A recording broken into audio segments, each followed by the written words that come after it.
কিন্তু জানেন পৃথিবীর একদম শেষ অংশটা হচ্ছে একদম আগুনে ভরা। কিন্তু আজ পর্যন্ত এত আধুনিকতা থাকার সত্ত্বেও আজ পর্যন্ত পৃথিবীর নিচ পর্যন্ত কেউ ড্রিল করতে পারিনি। এতটাই গরম যে সমস্ত কিছু গলে যায়। সে আগুন ইজ ইম্পর্টেন্ট। আগুন উপরেও আছে, উপর থেকেও আগুন দরকার, পৃথিবীর বুক থেকেও আগুন দরকার আছে পৃথিবীটাকে ঘোরাবার জন্য। আপনি যদি নিজের জীবনে অ্যাক্টিভ থাকতে চান, পাওয়ারফুল থাকতে চান, তো আপনাকে ঈশ্বরের ফায়ারকে দরকার আছে, ঈশ্বরের অভিষেককে দরকার আছে। আমিন, হালেলুয়া।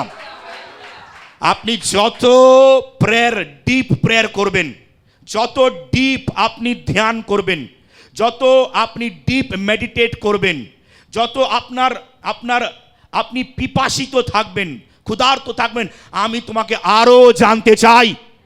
আমি কালকে যা জেনেছি, কিন্তু আমি আরো আজকের দিনে, আজকের রাতে প্রভু আমি আরো জানতে চাই।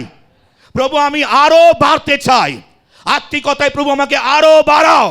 যে যত ড্রিল করবে, যে যত ডিপ যাবে নিজের প্রার্থনায়, নিজের আত্মিকতায়, অত ঈশ্বর আপনাকে নিজের আগুনে ভরবে, অত ঈশ্বর আপনাকে গরম করবে, ফায়ারে ভরবে।